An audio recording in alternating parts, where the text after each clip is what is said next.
भैरवनाथ धाम में 23वां महाकाल महोत्सव संपन्न। महाशिवरात्रि के पर्व पर 2.5 लाख लोगों ने किया दर्शन पूजन। अयोध्या शोध संस्थान की रामायण प्रदर्शनी व सांस्कृतिक प्रस्तुतियां बनी आकर्षण का केंद्र। सूचना एवं जनसंपर्क विभाग का कठपुतली नृत्य लोगों को किया जागरूक। स्वास्थ्य विभाग के स्वास्थ्य शिविर व जागरूकता कार्यक्रम का लोगों ने लिया लाभ।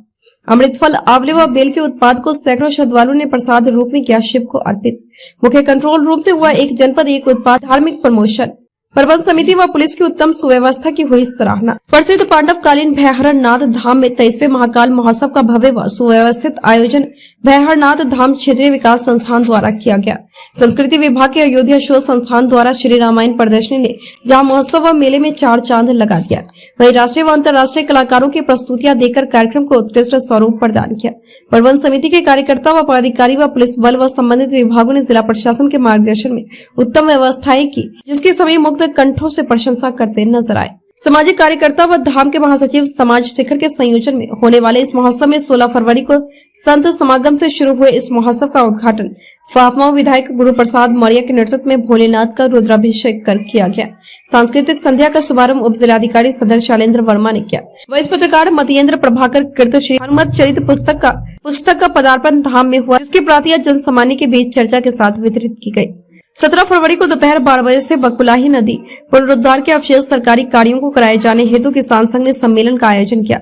निर्णय लिया कि सरकार हमारी नदी को सदानीरा करने हेतु डायवर्सन, चेक डैम व पुलिया तथा नदी के किनारे मार्गों का विस्तार कर हम सबकी रोजमर्रा की जिंदगी में परिवर्तन लाने में सहयोग करे। वहीं शाम 5 बजे राष्ट्रीय भजन गायक रत्नेश त्रिवेदी के भजनों ने संपूर्ण धाम परिसर को भक्तिमय कर दिया। तत्पश्चात लिम्का बुक रिकॉर्ड में दर्ज मूछ नर्तक राजेंद्र तिवारी दुकान जी का मूछ नृत्य सभी को आनंदित किया। रात्रि 7 बजे से 11 बजे तक विराट कवि सम्मेलन का भव्य आयोजन प्रयागराज के प्रतिष्ठित साहित्यकार डॉक्टर शंभुनाथ त्रिपाठी अंशुल जी की अध्यक्षता में व डॉक्टर पीयूष मिश्रा पीयूष के संयोजन संचालन में संपन्न हुआ। जनकवि प्रकाश प्रीता वाजपेयी, शिवम भगवती, अनुप उपाध्याय, आलोक बैरागी, उमेश श्रीवास्तव, योगेंद्र मिश्रा, कपिल देव तिवारी, अनाडी जी, राजकुमार विश्वकर्मा सहित 1.5 दर्जन कवियों ने देर रात तक धाम परिसर में काव्य की धारा बहाई। 18 फरवरी को सुबह 4 बजे से जलाभिषेक सुव्यवस्था तथा 7 बजे से भूला भटका शिविर व कंट्रोल रूम का संचालन कार्यकर्ता पुलिस बल अपने निर्धारित पॉइंट कर सुव्यवस्था में अपना सराहनीय योगदान देते रहे। 10 बजे से 2 बजे तक मेला क्षेत्र में विशेष सतर्कता बरती गई। अपराह 2 बजे से भव्य सांस्कृतिक व आध्यात्मिक आयोजन देर रात्रि तक चलते रहे, जिसमें अयोध्या शोध संस्थान के द्वारा अंतर्राष्ट्रीय पार्श्व गायक दीपक त्रिपाठी व अनन्या सिंह द्वारा विशेष प्रस्तुतियां दी गई, जिसकी सभी सराहना करते हुए प्रसन्नता व्यक्त की। वहीं भारत नाट्यम के राष्ट्रपति पुरस्कार विजेता नृत्यांगना विभू वाजपेयी के शिव तांडव व राम स्तुति ने पूरे मेले को कार्यक्रम स्थल की ओर डाइवर्ट कर दिया। संस्कृति से जुड़ी स्थानीय प्रस्तुतियां भी सराही गयी। 19 फरवरी को दोपहर 12 बजे से जगत तानन डिग्री कॉलेज प्रयागराज के एसोसिएट प्रोफेसर अंकिता चतुर्वेदी के द्वारा शिव व राम पर केंद्रित विशेष प्रस्तुतियां ने सभी को मंत्रमुग्ध कर दिया।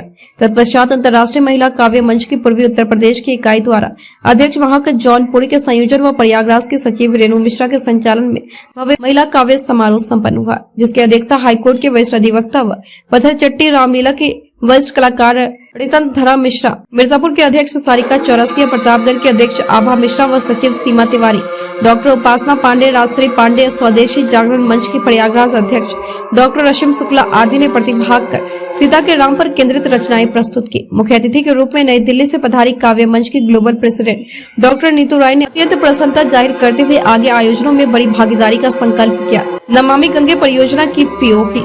लोकतंत्र स्तंभ समाचार के प्रधान संपादक कुलभूषण शुक्ल की खास रिपोर्ट।